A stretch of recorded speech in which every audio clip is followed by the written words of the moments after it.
Piala Dunia 2026 digadang-gadang menjadi yang terbesar dalam sejarah FIFA. 48 negara, 3 tuan rumah. Amerika Serikat, Kanada, dan Meksiko. Namun di balik gemerlap stadion dan janji pesta sepak bola, awan gelap mulai menggantung. Bukan karena sepak bola, bukan karena stadion, melainkan karena kebijakan luar negeri Amerika Serikat. Dalam beberapa bulan terakhir, dunia menyaksikan ketegangan geopolitik meningkat. Sanksi ekonomi, kebijakan visa ketat, tekanan politik. Dan kini, bayang-bayang boikot Piala Dunia 2026 mulai dibicarakan. Siapa saja negara besar yang berpotensi menarik diri? Apa dampaknya bagi FIFA? Dan, apakah Amerika Serikat masih layak menjadi tuan rumah? Sejarah telah membuktikan satu hal. Sepak bola tidak pernah benar-benar netral. Piala Dunia 1978 di Argentina diwarnai isu HAM. Piala Dunia 2018 Rusia penuh tekanan politik. Piala Dunia 2022 Qatar pun tak lepas dari kontroversi global. Kini giliran Piala Dunia 2026. Namun kali ini masalahnya bukan negara kecil, melainkan negara adidaya, Amerika.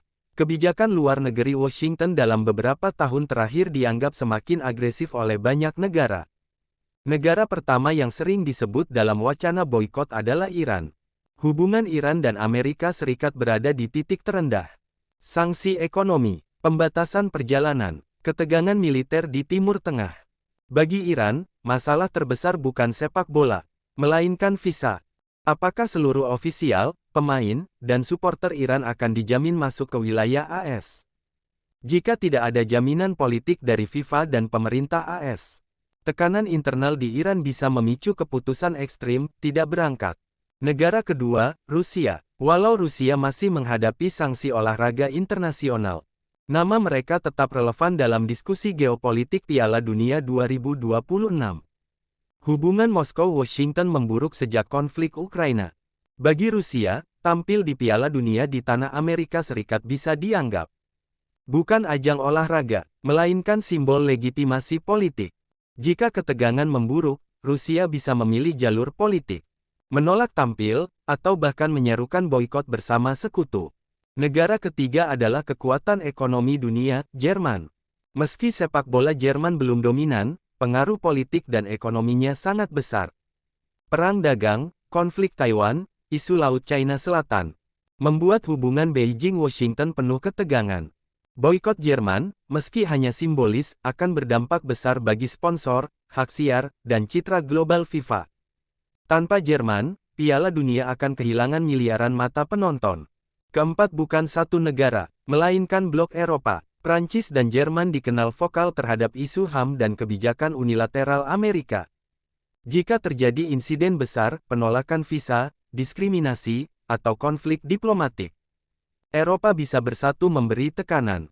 Bukan langsung boikot total, tetapi ancaman mundur, tekanan publik, dan perlawanan politik di UEFA.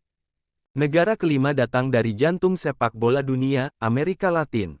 Brasil dan Argentina memiliki sejarah panjang ketegangan dengan kebijakan imigrasi AS. Isu visa supporter, keamanan diaspora, dan diskriminasi rasial bisa menjadi pemicu. Jika Brasil atau Argentina menyuarakan protes, gelombangnya akan terasa ke seluruh dunia sepak bola. Disinilah FIFA berada di posisi paling sulit. Jika membela Amerika Serikat, FIFA kehilangan kredibilitas global. Jika menekan AS, hubungan dengan tuan rumah runtuh. Wacana yang mulai dibicarakan di balik layar, menambah atau menggeser pusat pertandingan ke negara netral. Bayangkan Piala Dunia tanpa Iran, tanpa Brasil, tanpa Prancis. Itu bukan Piala Dunia, itu hanya turnamen regional berlabel global. Sponsor ragu, hak siar terancam, dan citra Amerika Serikat sebagai tuan rumah dipertanyakan. Piala Dunia seharusnya menyatukan dunia. Namun kebijakan luar negeri bisa memecahkannya. Kini bola bukan hanya di kaki pemain, tetapi di tangan politisi. Akankah Piala Dunia 2026 menjadi pesta sepak bola terbesar? Atau krisis geopolitik terbesar FIFA? Kita tunggu jawabannya, karena dunia sedang menonton.